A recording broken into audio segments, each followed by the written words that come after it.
Welcome back to Serger Tip Clips. In today's tip clip, I'm going to show you how to take a 3-thread wide stitch and make it twice as nice. I had so many emails and questions about this when I did some in-person classes, and when people saw photographs of my Christmas table runner online, asking about how did I get those two colors on the top side? Are those two different stitches? No, they aren't. But I'm going to show you the beauty of what's called total stitch control. And it's super cool because you can get these really nice effects and it's not difficult at all. It just involves a little bit of fine tuning on the stitch itself. So let's get to it.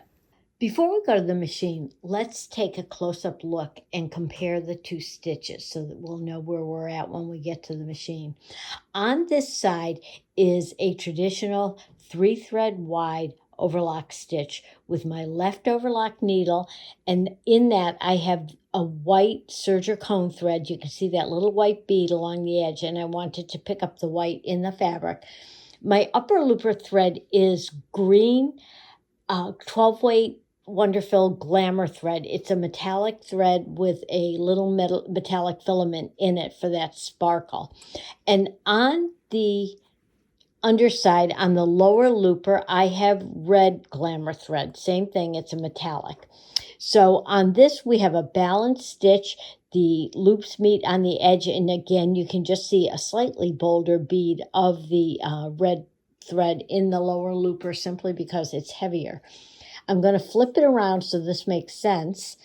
And on this side, we have twice as nice. This is also done with a 3-thread wide overlock setting, but we're going to tweak the stitch settings just a little bit on this. Again, you have the white in the left overlock needle, but now the green upper looper thread is only half the width, and you see the red lower looper thread up on the top of the fabric. So you have that double stripe with the two colors, which is just so super cool and very easy to do with total stitch control. And this is almost the opposite of doing a rolled hem, where you have high tension on your lower looper thread to pull the upper looper thread over the edge of the fabric to the underside. In this case, we increase the upper looper tension setting to pull the lower looper thread up and around the edge of the fabric to the top side of the fabric. So let's go to the machine and see it in action. I think you'll love it. I might not do this stitch again for a few more months or until I have another project that I want to work on. So guess what? I don't have to remember the stitch settings. I can go right into the memory and the machine will remember it. And you can see I've used this on polar fleece as well with slightly different settings. Here I have it, twice as nice with 12-weight in my loopers. And you can see my settings are all set to go. So I don't have to write this down on a piece of paper. My machine remembers it for me. So let's go to the machine. You'll see the clear foot on so that you can see exactly what I'm doing on the machine. I'm just going to trim off an arbitrary amount of the edge, probably a little less than 1/4 inch. Again, I have my clear foot on so that you can see the stitch forming as we're going along.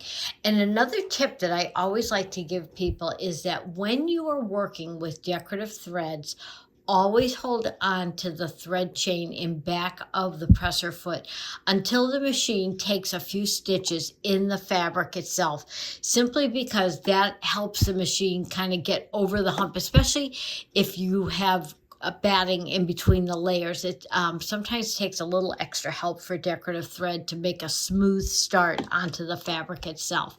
And I'll show you one other tip for when you're going around corners to make sure that your foot is level as well. So I'll put my presser foot down. I took my knee lift off because it gets in the way of my little tripod. And I'm holding onto my thread chains. I have my fabric right up under my knife. And this is, again, the beauty of being able to have that needle up position, because it'll bring the knife all the way up to the top so I can slide that thicker triple layer of fabric and batting in between and under the knife. So let's start stitching along. I can can let go of the thread chain now. And you can see that amazing double stripe of fabric. What would happen if I lowered the tension on my upper looper? I would get a slightly wider green stitch. So let's try that. I'm going to bring that down from 9. Let's bring that down maybe to 7 and see what happens. Okay. And let's check out the width of it. And again, this is the beauty of total stitch control.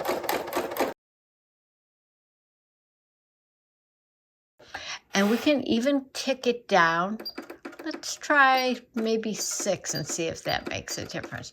Now, these are very subtle differences, but again, you can fine tune this to look exactly the way you want when you know what to just change slightly on your machine. Go to the end, chain off, and let's take a closer look. Here I have the upper looper tension on 9. The lower looper is on 4. Down here, I brought it the upper looper tension down to about 7 and down here to about 6. So you can see that with the lower tension setting on the upper looper thread, that green stitch gets a little bit wider. Again, it's subtle, but let me just compare them by popping this up and seeing if we can roll it to see the difference. You can just see that very slight difference. But again, total stitch control allows you to really get exactly the width of the stitches that you want. And it's a fantastic little feature on the machine. Here's my little trick for keeping the presser foot level when I'm starting out on my actual fabric. And here's yet another great reason to make a sample, because the thickness of the fabric on the back of the presser foot that's going to keep the back level with the front or the toe of the foot is the exact same match as your actual project fabric. And you can see how level the presser foot is going across. So when I start stitching, I'm still going to hold onto my thread chain. Oh, let me make sure I've got the right thread chains that I'm hanging on to and not the ones on the fabric. Yep, I do have the right ones on. So let's just take a look and see how easily the foot feeds onto the fabric itself.